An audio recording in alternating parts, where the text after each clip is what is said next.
Hello, everyone. I'm Alicia Sacred Heart, here again with Liba Waring Stambolian for her second featured lecture on the triple goddess. Today's date is April 27th. It's a full moon. And we chose this day strategically to discuss the fertile mother on the full moon. Yes, we did.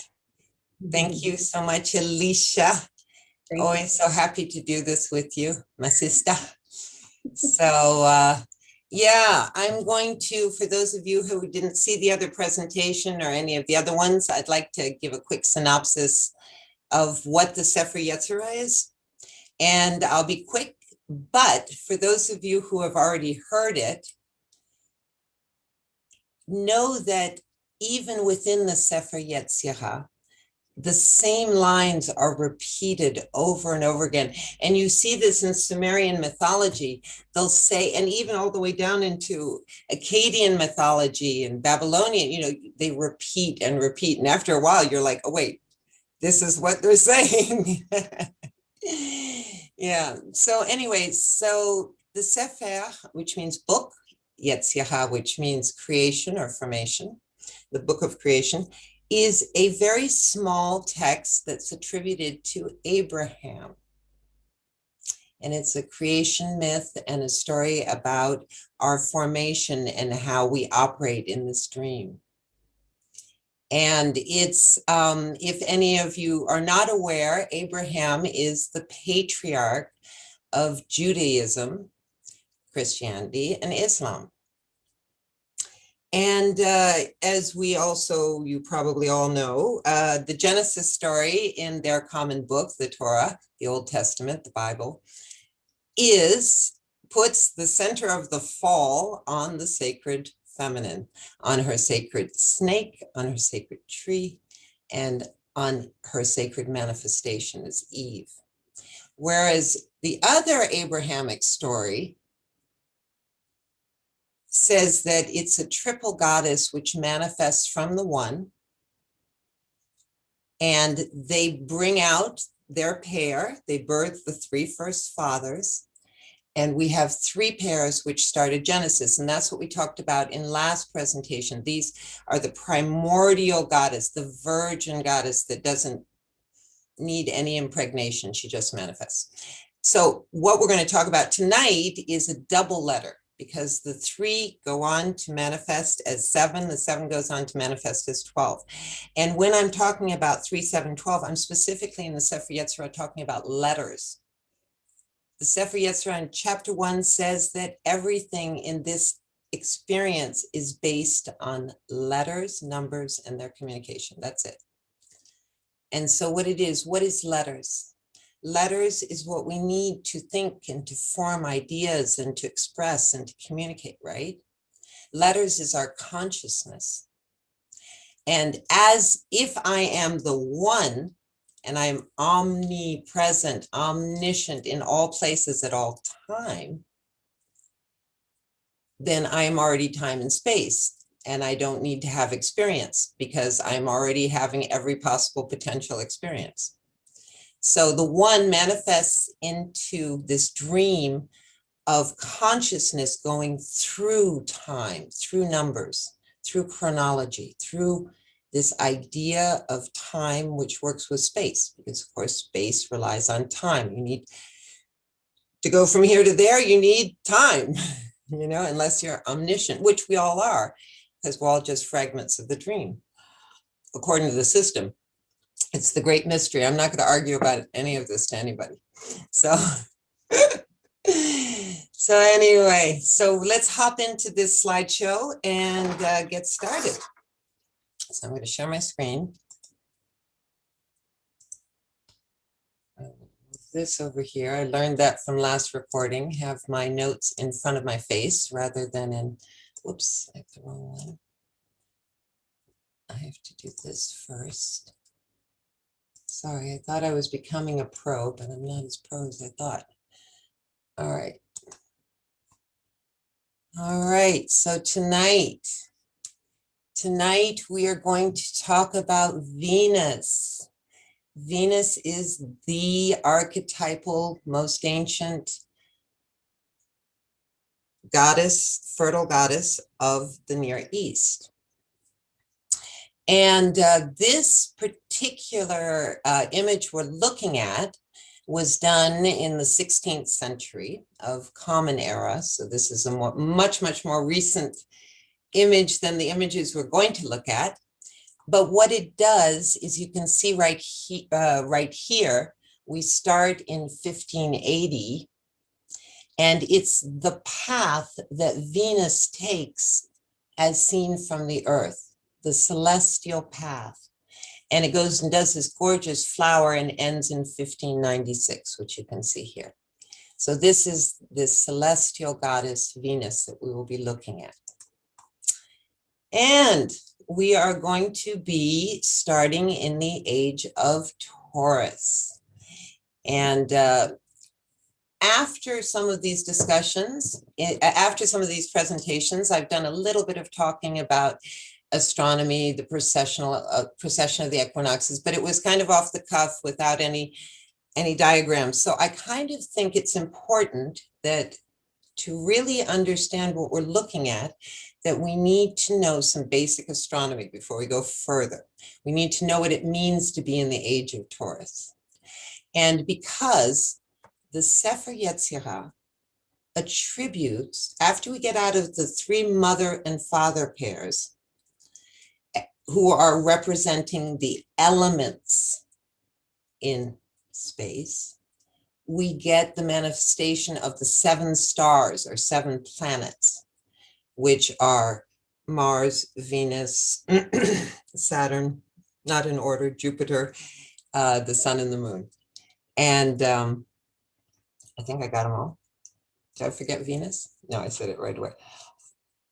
So anyway, all these 7 stars or 7 planets, as they're called, depending on the version of the Sefer Yetzirah, correspond to one of these 7 double letters. Remember, we start with 3 mother letters, then we get 7 double letters, and then we get 12 elementals. And to understand every single astronomical body, whether it's a constellation or a star or an element, is represented not only by these letters, but also by mythology. And as we saw in the last presentation, all the gods that were in the time of Taurus were all like wanting to wear big bull horns, and they were the bull of heaven, and that was what was important. So let's just try to understand this for a second. So here we are in this little green dot. This is a diagram as if we were seeing it from Earth, even though we're seeing it outside. Just imagine this is the viewpoint from Earth.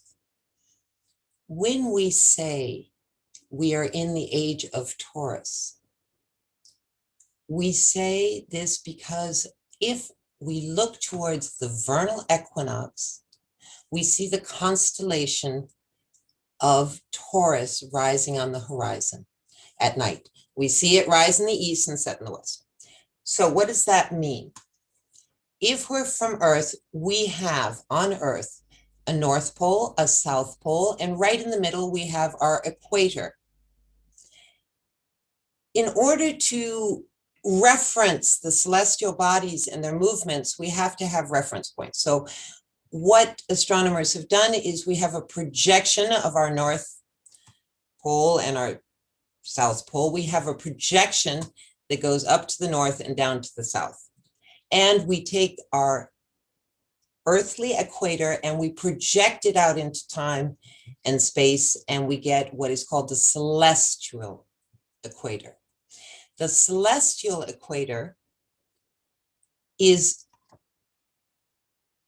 going to be intersected by the sun at different points in the year. The sun, from our point of view, has its own path, and this path is called the ecliptic. This is the ecliptic of the sun. That's how we'd see it. When it hits the vernal equinox or the autumn equinox, it hits it on the celestial equator, and we get I was about to say something in French. We get our days equal to our nights. Everything is in equality. Okay, but let me just move this little thing here that's in my way. There we go. But when we arrive at the solstice, the summer solstice, which we will have on June 21st, and we look up into the sky at noon to its highest point of the ecliptic of the sun, you see, it will touch this celestial sphere in today, if we did it on this solstice, it would touch it in the constellation of Taurus. Now, this means that Taurus is today in is in that spot. But modern astronomers say that this is the point, is the Tropic of Cancer. This point is the Tropic of Cancer. This part, the winter solstice, when the sun hits the celestial sphere, it is the Tropic of Capricorn. And that's when you look up into the sun at noon to its highest point, you would see the Tropic of Capricorn, but it isn't Capricorn today. These are markers from the time of Aries. And today, modern astronomers call the vernal equinox the point of Aries, because these points of the Tropic of Cancer, the Tropic of Capricorn, and the point of Aries were markers of an age. Because what we see today is not what they saw. Because our Earth does not rotate on a straight axis. It rotates on a wobble. And this wobble means that the equator is knocked off that perpendicular axis that it has towards north and south, towards the North Star and the South Star. It's knocked off the axis, kind of like how we see the ecliptic of the sun here in this diagram. And so what happens is the whole viewpoint that we have at the vernal equinox is going to change. Now, we have the impression that these signs, that these constellations are moving around us. It's just like we have the impression that we're moving around the sun, but of course they're not. It's the Earth's wobble that is creating a complete 360-degree turn of all the constellations from one given point. So if I was to stand on the Earth right here in the center, look out towards the vernal equinox during the time of Taurus, and I didn't move for 72 years, I would see, if I had really good eyes, that the stars had moved 1 degree. But there are 360 degrees to make the full circle.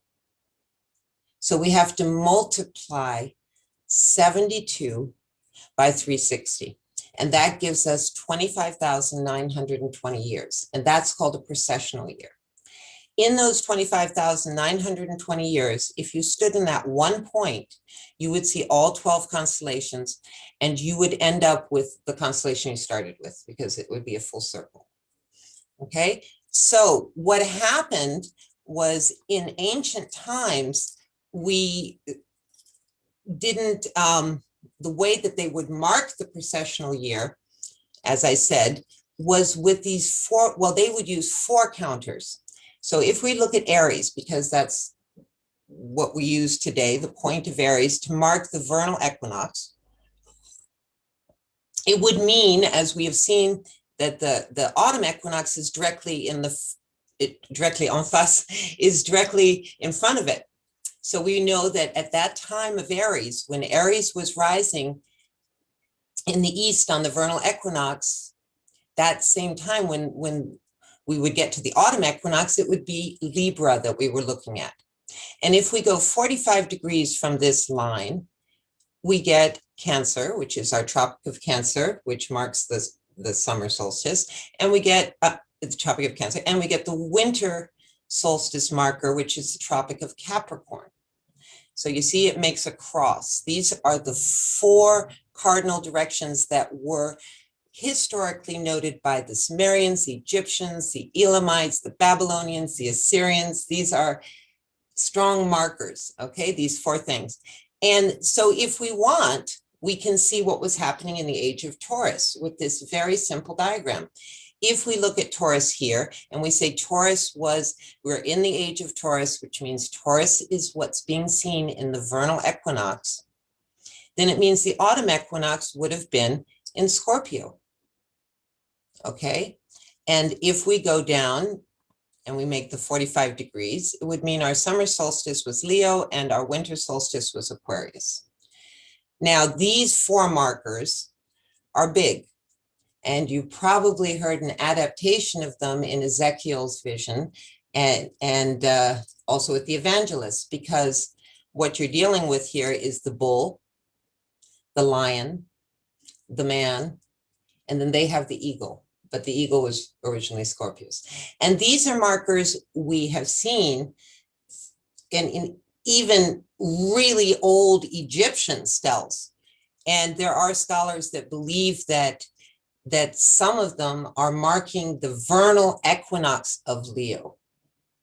Because of course, Leo, if it marks the vernal equinox, it means that the autumn equinox is Aquarius, etc.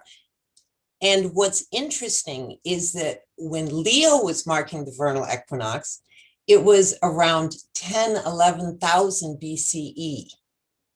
And what's even more interesting is that the Sphinx faces east.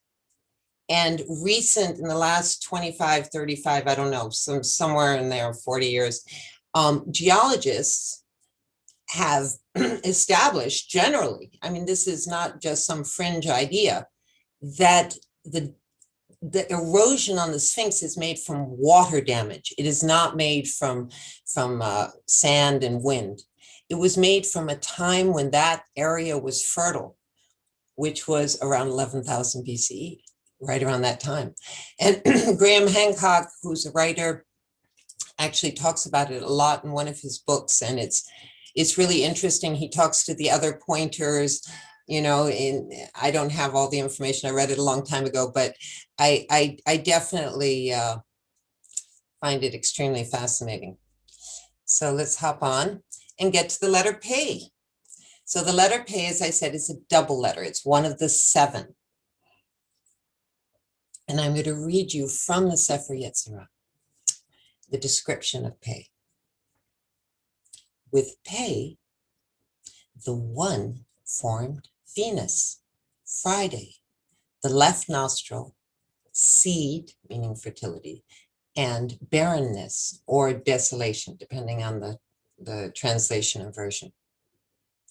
So we will see that this great goddess is also manifest in space as Venus. She is manifest in time as a day of the week. She becomes Vendredi, Friday. And in the soul, she represents fertility and barrenness. So she's a direct link to the letter P. Remember, as I said last time, the Sefer Yetzirah is kind of like the grid. It's the blueprint. And the mythology is the theater that goes on top of it. This is really the essence of P. And I also mentioned in the last, I talked a little bit about the Eas tablets, which are the oldest cosmogony story we have from Sumeria, which were found in Iraq, and they date to 2500 BCE. And I'm going to read you a little more because we're going to sort of see the origins of Inanna here, even though she's not mentioned yet. So, An, who is heaven, and Ki, who is earth, together have placed a sign. Enki and Ninki have brought forth the 7. Water for the earth, like something fragrant. Water for a well is really a gift. Enlil has been brought forth by Enki and Ninki. Enki has been brought forth by the mighty An and the luxurious Ki. Nana has been brought forth from Enlil and Nenlil. So now we start getting into the 7. And here we have the name Inanna, which is the moon. Inanna is the moon, and Inanna is the father of both Ishtar and of who is Venus, and of Utu, who is the sun god, or Shamash. Sorry, Utu is later. No, Shamash is the Babylonian. Utu is Sumerian. Okay, so here what I have is, I just erased the text from my book and stuck a picture here, but the most important astronomical bodies in this experience, according to the ancients of the Near East, were always Inanna, the moon, Utu, the sun, and Ishtar, this 8-pointed star, Venus.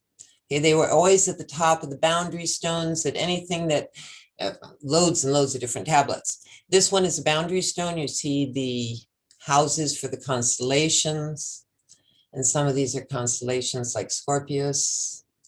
Voila. So what I wanted to show you here is, here you have the 7 double letters: Bet, Kaf, Tav, Dalet, Resh, Gimel, and Pei. And each one of them manifests as a planet.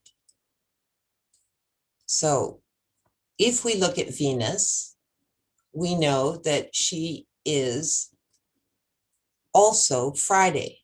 We know this from the Sefer Yetzirah, that she's also a day. Now, the versions disagree on what day she is. Some people tell you she's Wednesday. It's been copied many, many, many times over the centuries, the Sefer Yetzirah. So you just have to look for really old versions, which is what I did.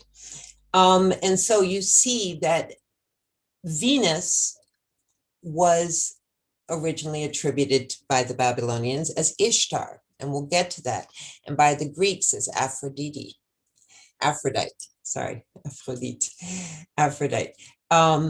And so what's happened here is, because the Babylonians were the ones to take a 7-day week and put it in a 12-month calendar and sort of wrap it up and make us the calendar we kind of use today, the Sumerians and the Assyrians, they were already using different constellations and all that stuff, but they didn't wrap it up together as a calendar, which is what the Babylonians did. And when they did that, for each day, there was a god or a goddess. And as you can see, as we saw in the primordial mother, you don't have any of these initial 6 in this list. You don't have Enki or Ninki. You don't have Enlil or Ninlil. You don't have Anenki. These are the next 7. So you have Sin, which is the moon, okay? That's just the Babylonian name for the moon. Shamash, which is the sun. Ninurta, which is Saturn, etc. So you have their Babylonian names, which the Greeks tapped into, and you can see all their similarities here as well. Marduk becomes Zeus, who becomes Jupiter, who of course kills Saturn, Kronos. You can start putting all the things together. It's really fascinating when you see how the different cultures have dealt with the same essential ideas. Okay, so the idea is that each of these 7 letters can manifest as an aspect of time, which would be the days, or an aspect of space, which would be the 7 planets. They're not really planets because the sun and the moon aren't planets, but you see what I'm saying. Okay, so the next one. So here we come into fertility land. So that's another aspect of Inanna, of Venus. And from her oldest myths, I have just a couple, just to give you the idea of how, when the goddess and her lover Dumuzi make love, they are the vegetation, they are the flowers, they are life, they are the spark of life when they come together. And they have no shame, nobody be shy, but this is like right out there. Okay, so Inanna spoke to her beloved. My vulva, the horn, the boat of heaven. is full of eagerness like the young moon. My untilled land lies fallow. ... I, Dumuzi, the king, will plow your vulva.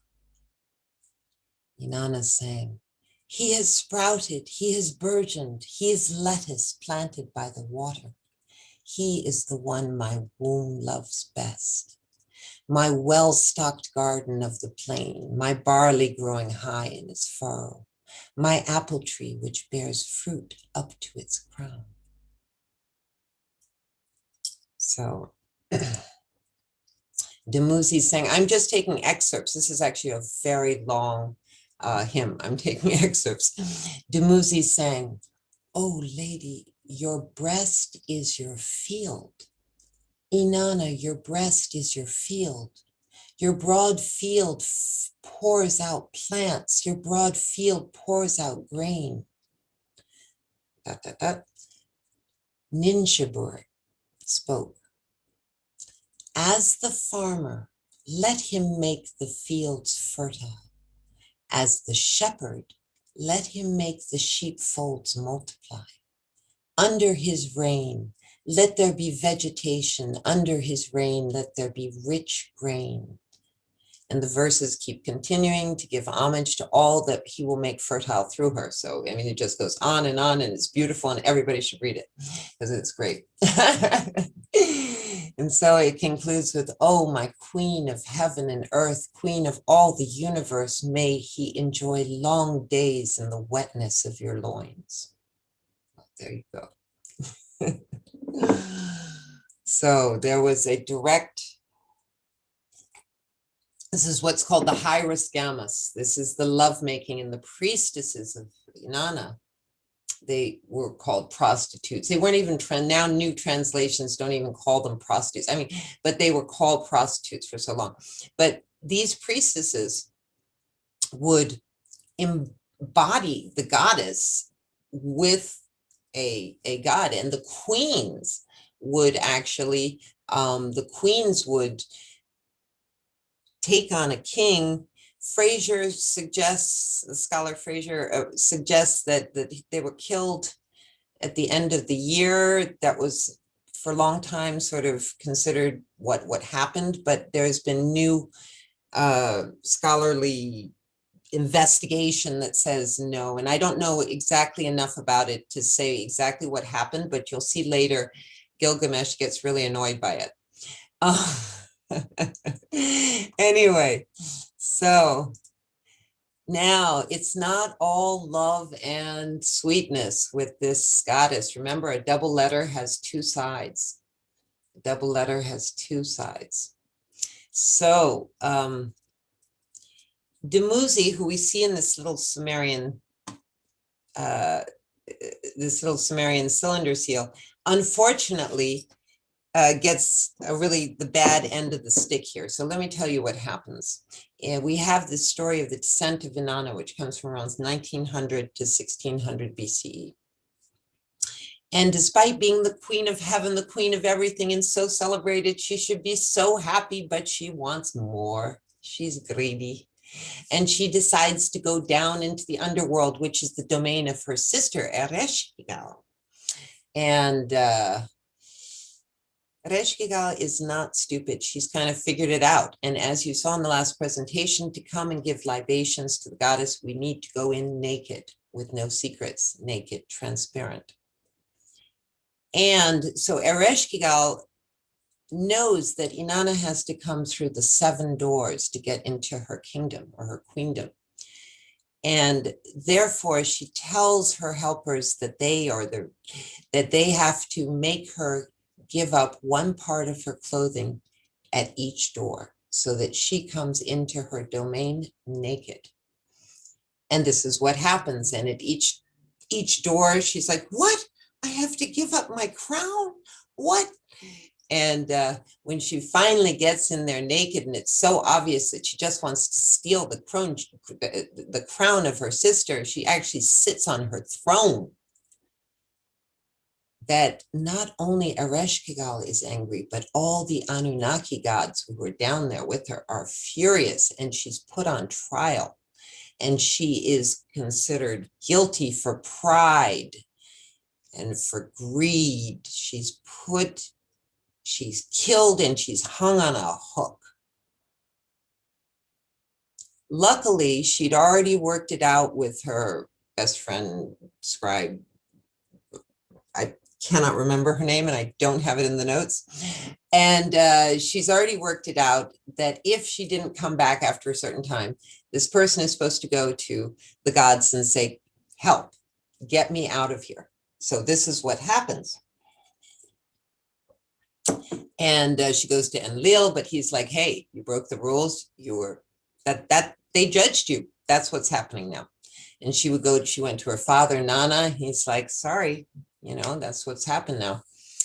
But when she went to Enki, he said, okay, I'm going to help you. He had pity on her. And long story short, because it's actually a very long story, and you should all read it, I think, if you're interested in this kind of thing. There's a deal that is struck. And in the deal,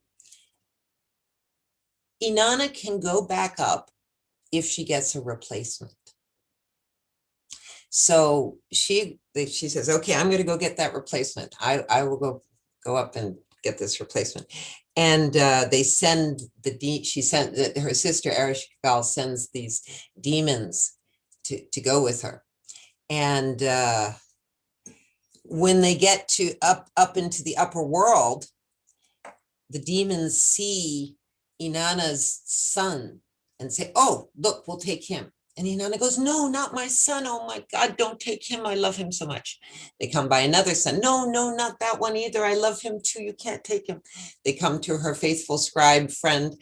No, she's always by my side. She's my bestie. You can't take her either. No way. And then they get to the palace, and there is Dumuzi, her lover, sitting on her throne, happy as a clam. He couldn't have cared less that she disappeared into the underworld and was never coming back. He was quite enjoying the throne. And so Inanna turned to the demons and said, take him. Oh! But that's what happens in the myth. And they don't just take him direct. There's a whole thing where he escapes, and then his sister, who plays a very important part in this whole story, Geshtinana, which has the name Inanna in it.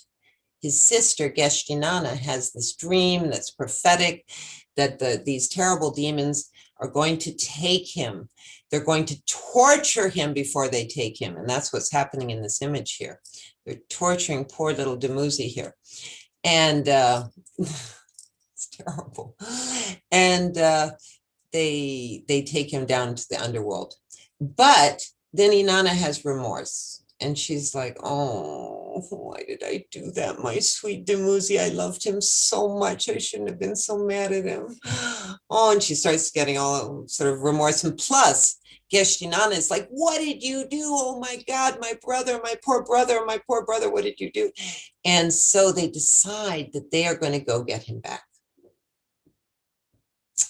And in fact, it is Geshtinana who self-sacrifices and says, long story short, there's a whole bit to this, but basically Geshtinana says, I will take half the year in the underworld and half the year up here, and you will take the other half the year, and we will make the season. That's how the seasons are started.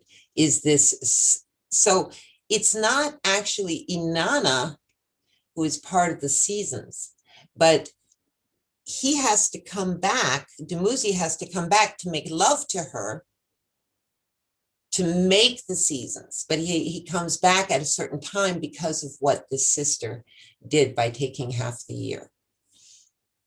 So the Sumerians and the Babylonians, I should mention this, realized that Inanna, Venus, was both the morning star and the evening star over 1,000 years before Pythagoras did in the late 6th century. They'd figured it around 1600 BCE, and Pythagoras figured it out around 600 BCE. That's quite a difference. And you'll see when we get to Ishtar, there are hymns of her as the evening and morning star in the same hymn. So it just goes to show that they really did understand that. And what does it mean? It means that if you have Venus orbiting the sun, it's going to go much quicker because it's closer to the sun. It has a shorter orbit. The circle is shorter. And so we don't completely sync up. And there's a moment when we can't see her because she's behind the sun. And so when she goes in, she's the morning and comes out the evening, or it's the other way around. And I'm embarrassed, I don't know, but it is in my book in the correct way. I just can't remember. But one way she goes in and the other way she comes out. So this is a little figurine of Dumuzi and fertility. He's there in the sheath of wheat. And I want to read you a quote by Dr. Gwendolyn Like. And he wrote a dictionary of ancient Near Eastern mythology.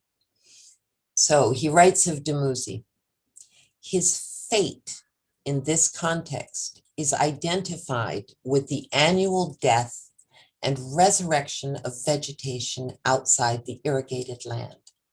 In Mesopotamia, for a few months in non-irrigated areas, a temporary desert may become real for a short time. This seasonal connection is confirmed by the astronomical position of Dumuzi, the bull of heaven, Dumuzi equals Taurus, who disappears for 6 weeks below the Sumerian horizon from January to March, the beginning of the Sumerian year. And as we know from various cultic calendars, the partial disappearance of Dumuzi was also celebrated in a ritual journey, which seems to have lasted half a year. So basically, he's just confirming that how the astronomical bodies are working together. He is, in this context, being seen as Taurus and Taurus's relationship to the cycles at that time. So I just want to see if I didn't forget something. No. All right, so now, like the double letters, you get fertility, and the other end is barrenness. Now, I heard something the other day, somebody was suggesting that Inanna and Ishtar were separate goddesses at one point, and then they were later fused. This might have been the case, and that the Ishtar, that the other goddess that was much more violent got fused with her, but I don't know, and I didn't, it sounded like something I'd like to look into, but all we know is that she has two sides to her, and this is how she was seen throughout the millennium. So she has two sides to her, and one side is she's tough. And here you see her standing on the lion. This is an extremely classic pose of hers, is to be standing on the lion. And as you remember, in Anatolia, if you remember the last presentation, in Anatolia, you know, that lion seat was so important and connected to the goddess. And this is a hymn to Inanna that shows the kind of force and strength that was around her being. My fathers gave me the heavens, gave me the earth. I am Inanna. Kingship he gave me, queenship he gave me, waging of war he gave me, the attack he gave me, the flood storm he gave. The heavens he set as a crown on my head. The earth he set as sandals on my feet. A holy robe he wrapped around my body. A holy scepter he placed in my hand. The gods are sparrows. I am a falcon. The Anunnaki trundle along. I am a splendid wild cow. I am Father Enlil's splendid wild cow. His splendid wild cow leading the way. So, you know, she definitely had as well as being like all, you know, really two sides to the game. So here we have a stele, which is quite famous, and it's sort of a composite of a few goddesses, because Inanna has 4 tiers. If you remember, these tiers on her hat symbolize her numerology and indicate she is divine. So Enki and Ishtar both have 4. She always has 4. You can, So she has the feet of Lilith, and she has the owls of her sister, Erish Kigal, and she's standing on the lion. So she's kind of a little bit of a morph, but people always argue if she's Lilith or if she's Ishtar, but we can always say she's a little of both, a little of all three. So I want to talk about Tammuz a little bit more. He was so important to the Hebrew nation that we actually hear about him in the Torah. And they say in Ezekiel 8:14, excuse me, so he brought me to the door of the north gate of the Lord's house. And to my dismay, women were sitting there weeping for Tammuz. Because there was, and this we hear a lot, how the women would wail for his death when he was sent down into the underworld. But like Dumuzid, Tammuz also came and returned to life in the spring. And this is from a hymn to Ishtar, so it's later and it's Assyrian. When Tammuz rises, the lapis lazuli pipe and the cornelian ring will rise with him. The male and the female mourners will rise with him. May the dead rise and smell the incense. So basically, Tammuz represented both nature and an astronomical cycle. And in fact, he marks the month of June, July, the solstice. He marks that month in most Oriental calendars to this day, including the Hebrew calendar, the month of June, July, because they don't have the same breakdown. So it's what would correspond to our June, July, which would include the summer solstice. Okay, so I told you I would give you a hymn to Ishtar as the planet Venus, and this is a hymn that is called a hymn to Ishtar as the planet Venus, dating back to the reign of Eden Dagan, who was an Amorite king who ruled from 2258 to 2237 BCE. So we're talking over 4,000 years ago. So to the queen most exalted of the Anunnaki, great daughter of Sin, which is the moon, the mighty Anunnaki bow down to her.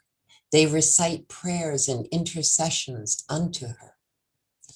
And then it goes on, and we're reminded that Enki gave her her rulership and royal power. Her father Enki gave her these as a gift. So Enki is both her father as well as Sin, the moon god. These are all important to note for reasons we'll talk about later. By Anu, in the great sanctuary she was placed.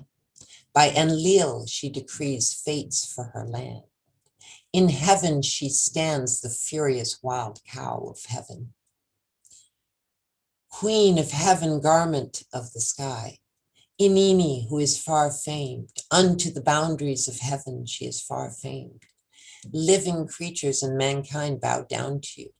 Venus of the sunset, the good, the adornment of heaven, of the wide heavens. During the night she rises like the light of Nanar, the new moon.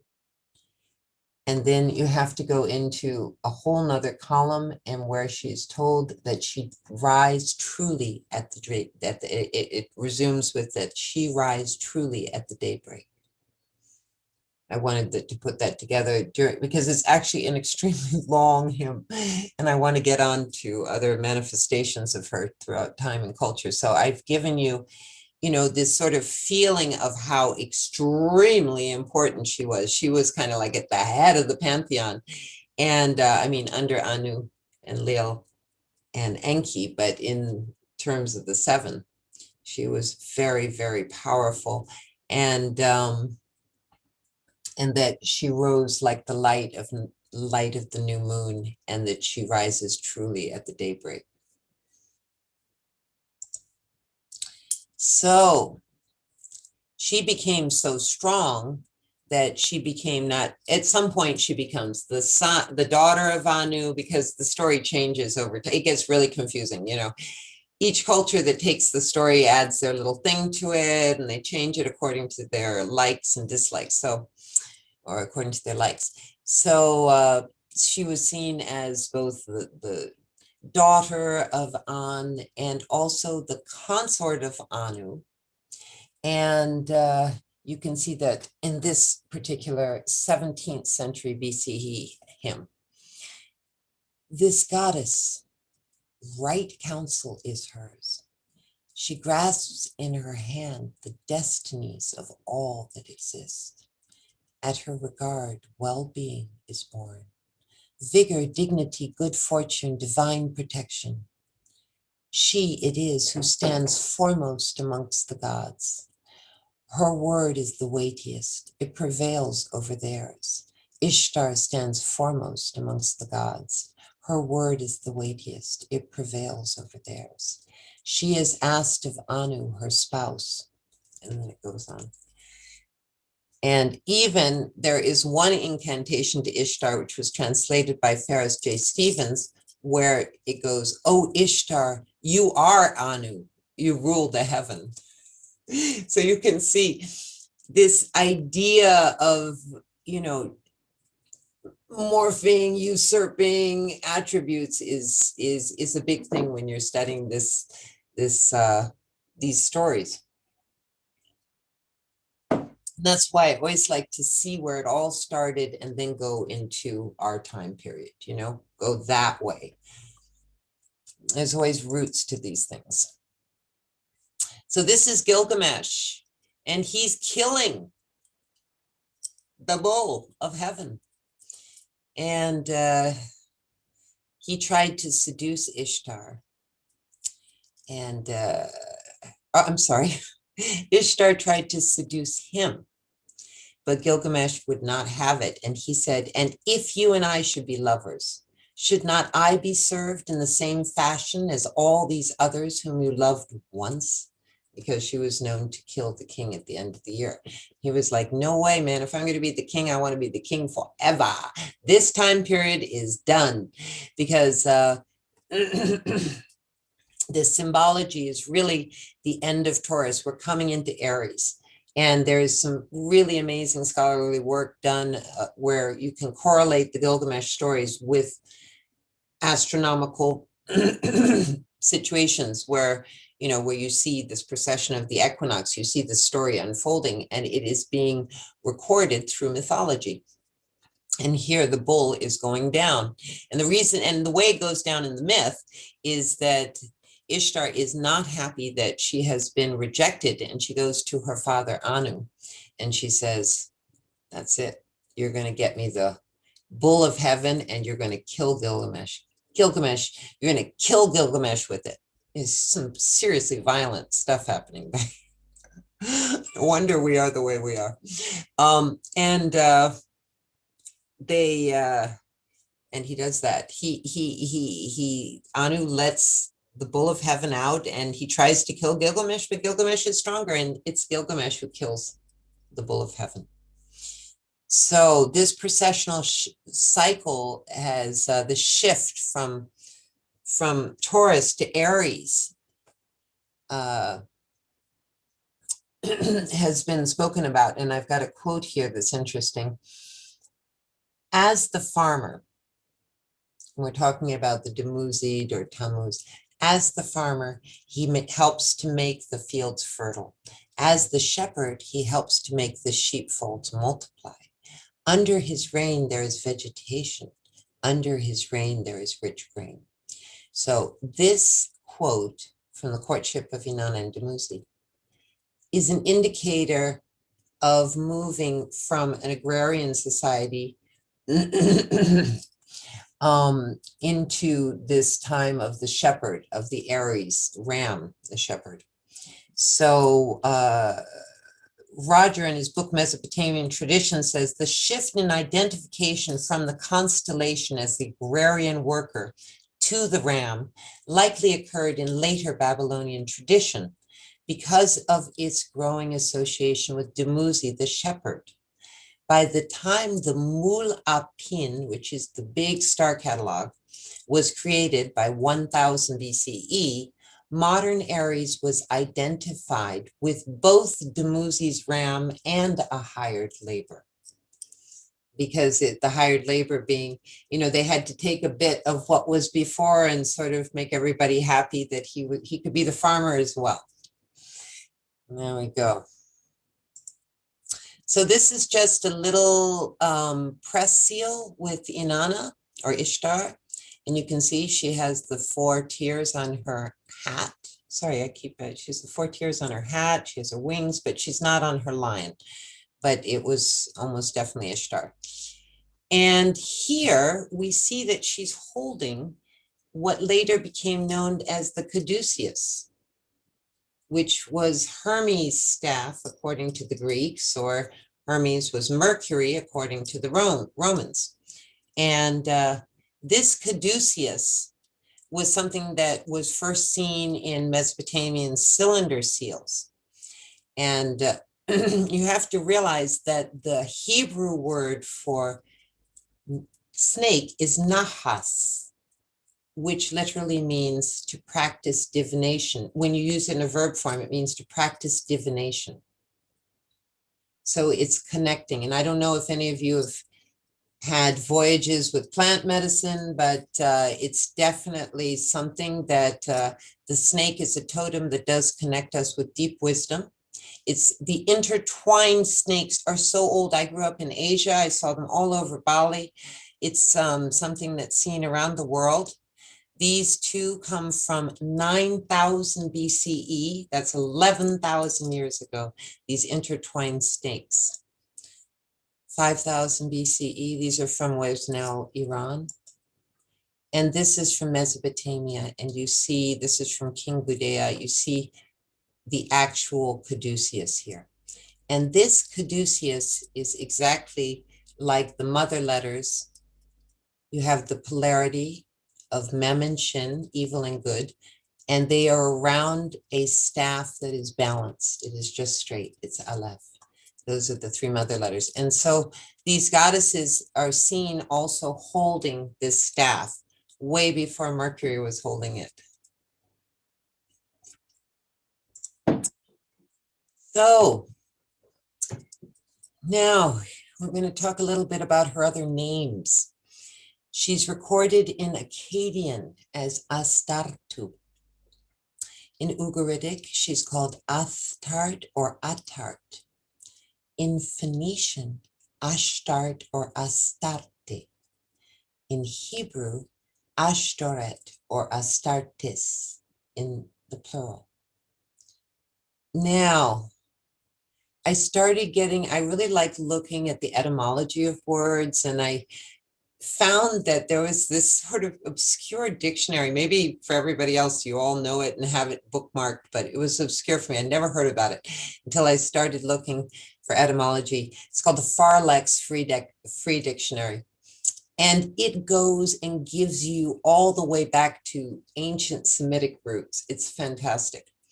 And so this root that I'm probably not going to be able to pronounce, Nttr, N-T-T-R, the ancients did not use vowels, so you had to add the vowels later. This Semitic root, N-T-T-R, is found in the following names: Ishtar, Astarte, Ashtoreth, Aphrodite. So the Venus goddesses all had retained the etymology of that Semitic root, N-T-T-R. It also turns out it's the root for the morning star, Venus, so which is Attar. So you take out the vowels and you get the NTTR. And in Blazek's article on the Semitic divine name, he proposes that her name came from the word morning star, which is Attar, Attarat. Makes sense to me. So another little interesting point about her name. In the Bible, we hear her as Ashtoreth. And since all these letters have meanings, when these vowels that turned Astarte or Attarte into Ashtoreth got added, in fact, they used the vowels for shame. So shame was put into her name. So when you give your libations, you light incense for the goddess, do not light it in Ashtoreth's name. Okay, because it's kind of a defiled name. Now, Ashtoreth and Asherah, who we looked at last presentation, often get mixed up throughout time, not just recently. But historian Mark Smith says the biblical Ashtoreth should not be confused with the goddess Asherah, the form of the names being quite distinct and both appearing quite distinctly in the first book of Kings.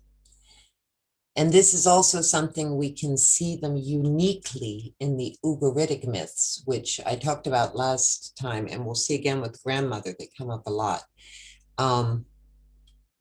These are the oldest myths where we first hear of the name Jehovah. These are the oldest Canaanite myths are from Ugarit, 1450 BCE.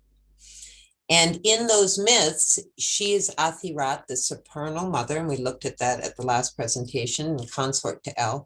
And Astarte is their daughter, so she is absolutely distinct from her mother Athirat, and you see them interacting in the myths, so they are not at all the same goddess. Okay, so these kind of figurines, a dime a dozen at the time, they were all over the place. You know, archaeology has, you know, found loads and loads of them. And the Canaanite temple, the oldest ones we know about, date back to about 2700 BCE. So for the Canaanites, she was celebrated as far back as Inanna was as well. So there was a parallel happening at the same time, even from their, you know, from when we first hear about them with mythical writing. And it's in this temple, I have to mention, that the annual death and resurrection of her lover, who was called Adonis.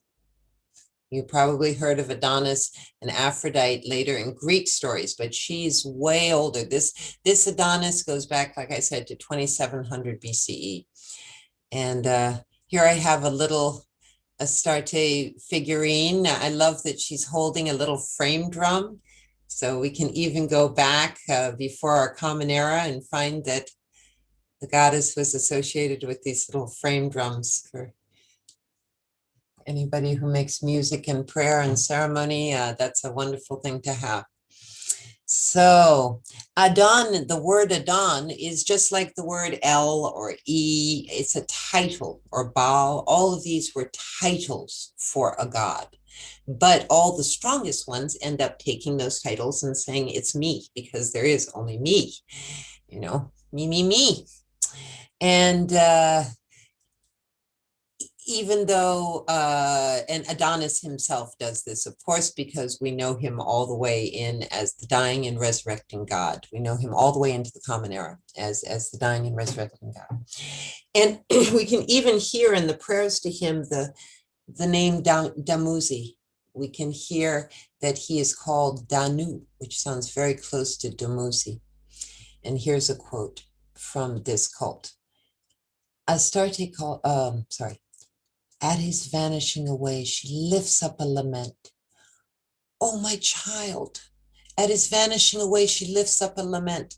My Damu, at his vanishing away, she lifts up a lament. My enchanter and priest, at his vanishing away, she lifts up a lament.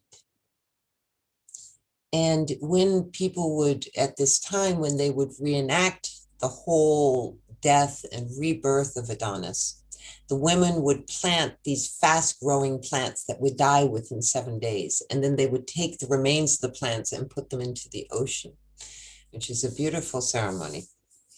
And when Jewish people today encounter the consonants of Yahweh, Yod, He, Vav, He, they use the word Adonai, which is, of course, also from this original god Adonis. So there's a very interesting book by Raphael Patai called The Hebrew Goddess.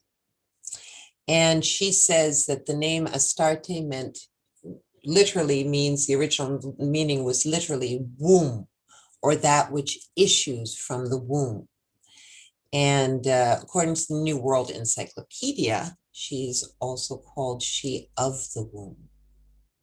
So she's not the primordial womb. We saw that attributed to the great mother goddess, the virgin goddess, and her helpers, but she is the fertility.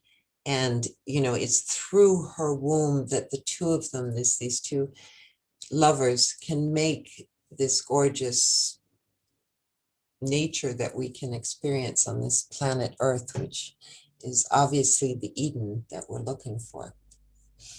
So to the later Hebrews, she was so important. I'm going to read you from Kings 11:5, that we find that even King Solomon worshipped her.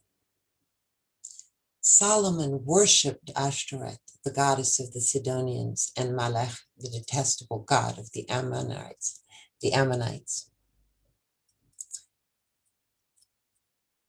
You have to realize when they say she's the goddess of the Sidonians, or the god of this place, or the goddess of that place, it's because each city, each nation had a god that dwelled within their town.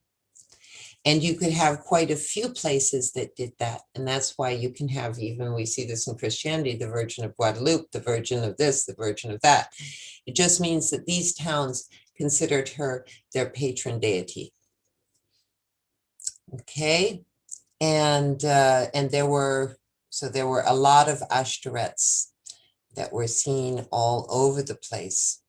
And we can see in Samuel 7:3, then Samuel spoke to all the house of Israel, saying, if you return to the Lord with all your hearts, then put away the foreign gods and the Ashtoreths from among you.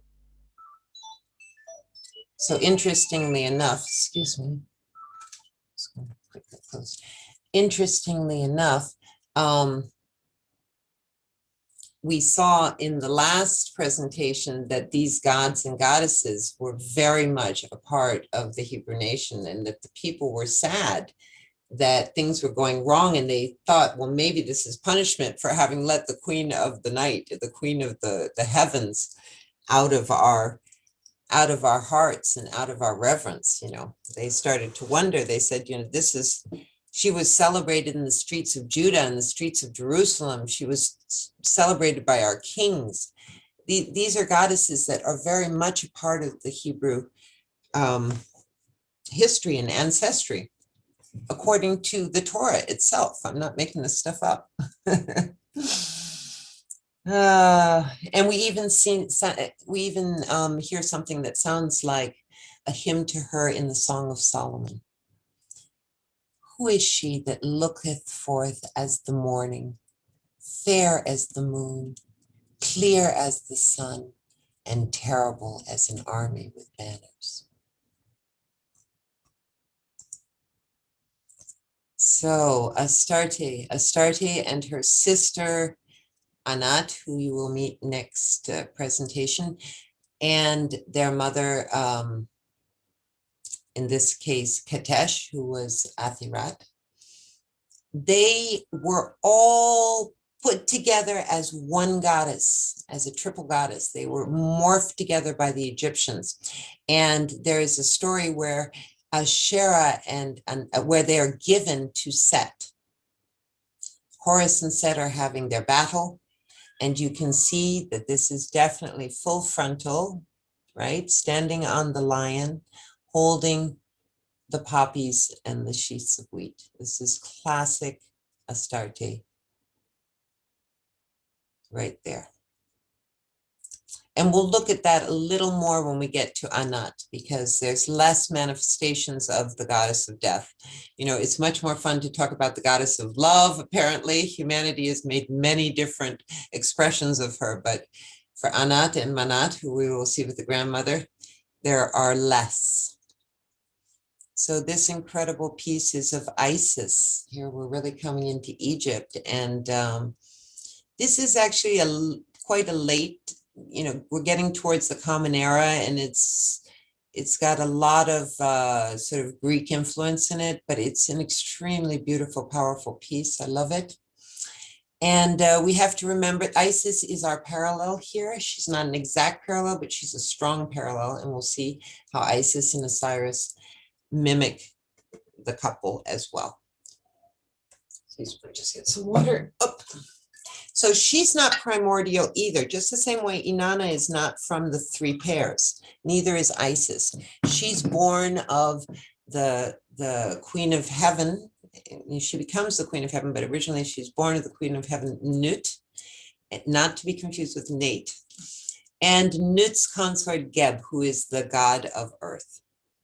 And so she, Isis, Osiris, and Set, and Nephthys, I can never pronounce her name, are all children of Nut and Geb, and they are siblings. Now, most of you know the story of Isis and Horus. This incredibly beautiful sculpture is of a king worshiping them, and you'll notice that the older the statues are, the larger Isis is in comparison to Osiris. And so basically, I'm going to give you a very short synopsis because I would like to talk about certain parts rather than the whole story, which is quite lengthy. And I'm getting, I hope I'm keeping the, my voice is getting a little bit raspy. Okay, so the basic story is that that Osiris and Set, his brother, do not get along, and Set kills Osiris.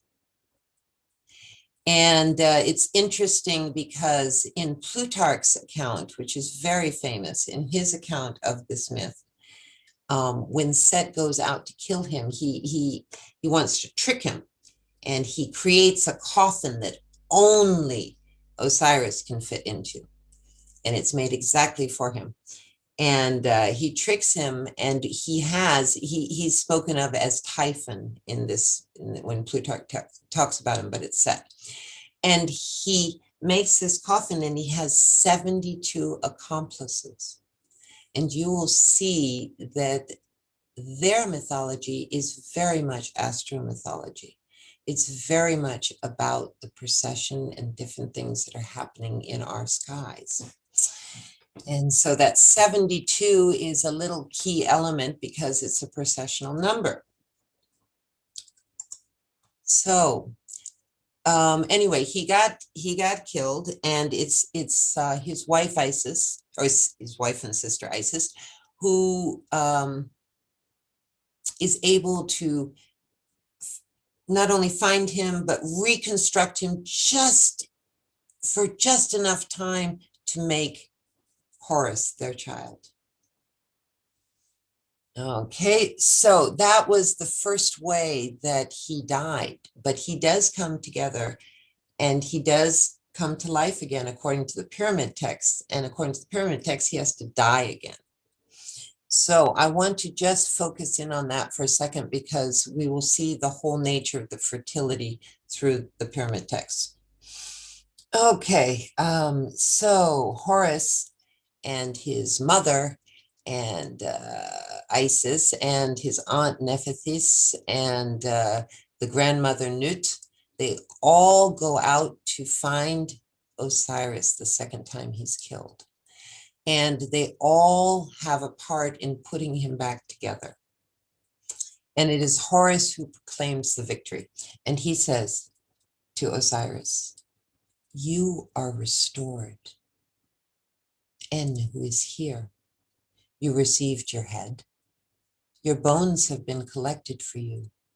Your members have been collected. The land has been extracted from your flesh. It is I, your son. I am Horus. I came towards you to wash you, to purify you, to revive you, to collect for you the pieces which remain, to collect for you the parts of your body, because I am Horus, his father's avenger. Your mother Nut has given birth to you. Your father Geb wiped for you your mouth. The great Ennead protected you. She subjected for you your enemies. Your sisters came, Isis and Nephthys, to return to you your integrity. So it was a family affair, but they put them back together, and Horus had a part in it. So what's interesting here is that Horus, who is an intimate part of that family, is a necessary part in the resurrection. And it reminds me of when Inanna, who is the sister of Dumuzi, is also the third party that is part of that resurrection. But it still takes Isis and Osiris's lovemaking to bring about this life force. Horus, who you will see, has the sun, moon, and Venus in his eyes. We're going to get to that in just a second. So this is the Dendra zodiac. Unfortunately, this part is in the Louvre in France, but it was originally in a temple with a second zodiac that was linear and that went around the room. And scholar and professor Gyula Priskin, in his article entitled The Dendra Zodiacs as Narratives of the Myth of Osiris, Isis, and the Child Horus, they show how the linear zodiac and the spherical zodiac, which is Greco-Egyptian, there was the Greeks who put it in this form, how they work together to explain this story. And he goes on to say that the reception of the zodiac into Egypt, the reception of the Greek zodiac into Egypt, was not a passive acceptance of a concept that had been developed in an allegedly more advanced culture, but it was an active process of appropriation. And I can see this. I'm not even an astronomer, and I can see this reading the myth. You have very ancient Scorpio, Taurus. I mean, we've just been looking at them. These came before the Greeks put it together. These were stories that were out there and eventually were put together. Each generation, each culture sort of added to it and sort of pulled it together. And these two Dendra zodiacs working together actually tell this incredible story. And I think it's worth the read as well. And in one of the inscriptions under the zodiac, we hear that Isis, she's not Venus, she's not Sirius, she's not the moon, she's not the sun. She has the whole story in her. She is the night sky that holds them in herself. Because under it, this is what we hear. The golden sky, the golden sky. Isis, the great one, the divine mother, lady of Dendra amidst southern Heliopolis, the golden sky. The great gods are her stars. Perseus, was Horus, her god of the morning. Sokar, her light. The child Ihi, her observed star. Osiris, her moon. Sa, her god. And Sopdet, who's Sirius, her goddess. They rise and set ... of the valley below. So all these planets, you actually have a part of that whole story. And this extremely gorgeous sculpture of Horus is in my book, so I had already taken it off its background, and it's so you can really see it. It's very striking. So I want to talk a little bit about the names of Horus. So we go back to the root, again, the root of his name, which is NTRDW3. Obviously, I don't speak that language, but it translates, this word translates into the god of the morning. And it's also translated as the morning star. And different scholars say, no, this means it's Venus, and some say, no, it's the rising sun. But maybe it's both, because Horus is the god of the sky. He has both the sun and the morning star Venus are in his eyes. So the symbol for his eye is called a wedget. You might have seen it before. It's a very famous symbol. I should have grabbed one and stuck it here, but I didn't. And originally it was the eye of the solar goddess in Egypt. Originally the goddess of the sun was a goddess, and her eye was called the wedget. And various deities, including Hathor herself, appropriated this eye of the sun goddess. And it eventually became Horus's eye, and it stuck with him the longest, and now it's called the Eye of Horus. Okay, and it was considered the rising sun and the morning star. And then there is a myth where poor Horus loses his other eye, and to replace it, the moon is put in his other eye. So basically what he ends up with is those three main deities we saw in Sumeria and Babylon, all the way down to Babylon, which is the sun, the moon, and Venus. These are the three that are super important. And these are embodied in Horus, who is the child of Isis and Osiris. And he is also called the morning Horus of the horizon, which is where, of course, you see the moon, the sun, and Venus do their thing. So here, I just want to point out one more thing about Egypt and Isis. This is also a very old sculpture of Isis and Osiris, is that Sirius, and the Sirius part of Isis was extremely important. Sirius would reappear in Egypt during that time in mid-July, and this coincided with the annual flooding of the Nile.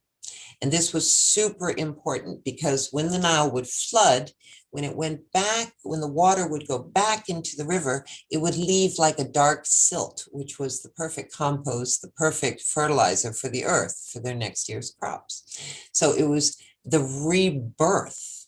In fact, we can remember that pyramid text quote where it says, when Horus resurrects his father, he says, "The land has been extracted from your flesh." This is exactly what happened. The land would be extracted from his flesh because he was nature returning. He was being reborn again through this flooding.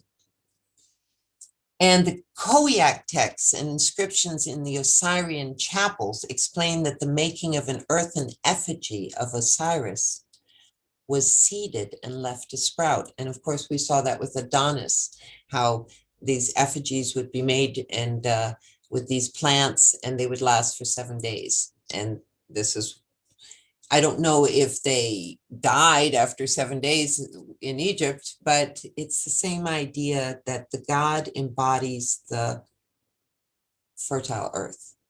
He's impregnated by the goddess, and he gives back this fertility as this living nature.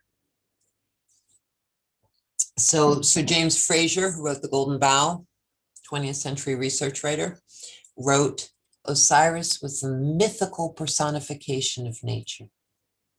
And so in this way, he was the Egyptian Tammuz. That's my conclusion, that last line.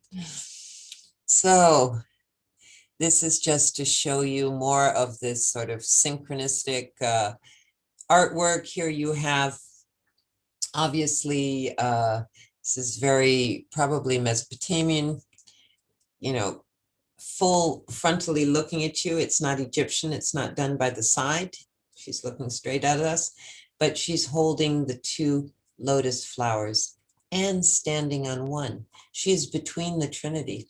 You see, she has a lotus flower under her feet too. And she has the headdress of Isis. She's got the winged disc, the winged solar disc on her head. See, so she's a real morph of those different cultures, which is really beautiful. So We heard that in that last, I always thought of Osiris as the constellation Orion, and he also symbolizes that. It's not that one thing erases the other. But more importantly, what I discovered through that article on the Dendra zodiac was that he was the moon.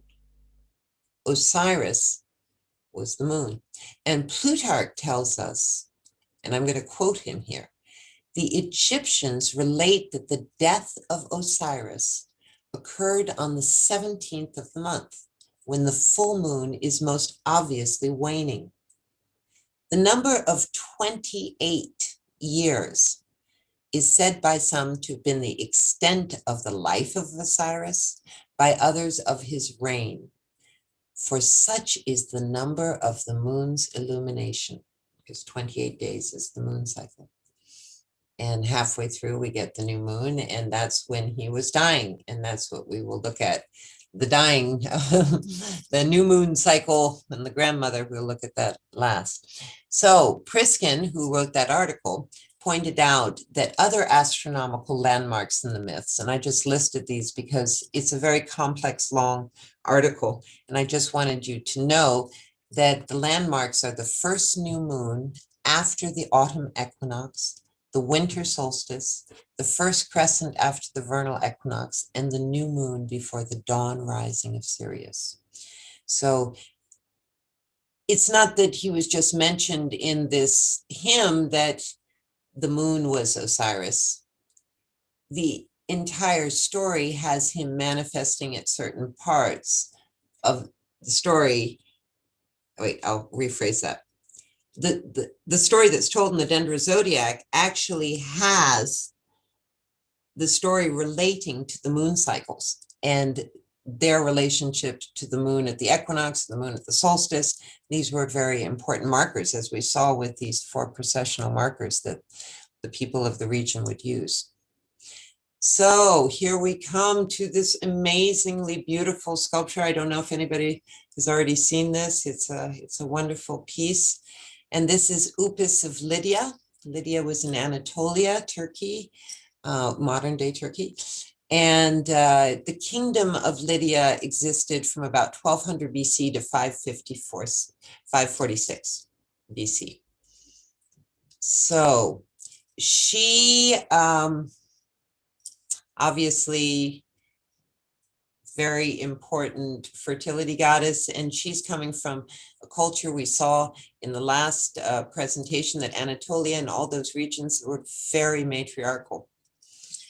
Now, I wanted to also conclude with, I only have 2 more aspects of this goddess, one of them being Al-Uzza, and unfortunately we don't have any images of her because all the idols and the sculptures and the statues were destroyed at the advent of Islam. But we do have a few quotes. So we have one from Isaac of Antioch, which was the 5th century Common Era, where she was still celebrated. This was before Islam. And they called her the star. Al-Uzza was the star. And the women would get up on their roofs and they would call out her name from the roof. They would call out to the sky, to the star.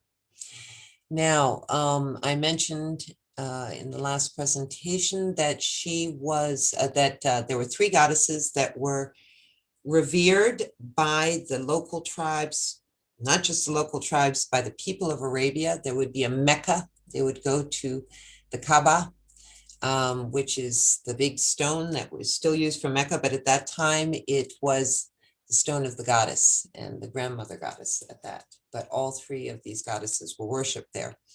And so at this Quraysh, one of the great leaders of this Quraysh, I can never pronounce this, Quraysh tribe, that was really the local tribe near the Kaaba. One of his leaders became, even though he was fighting the whole Islam holy war that was coming in, and he had family members lost to the holy war, he actually became friends with Muhammad. In the long run, they became friends and they became companions, and they would talk and debate. And these debates were written down. And I love this one. I love this little debate over whose God is going to be more important to revere.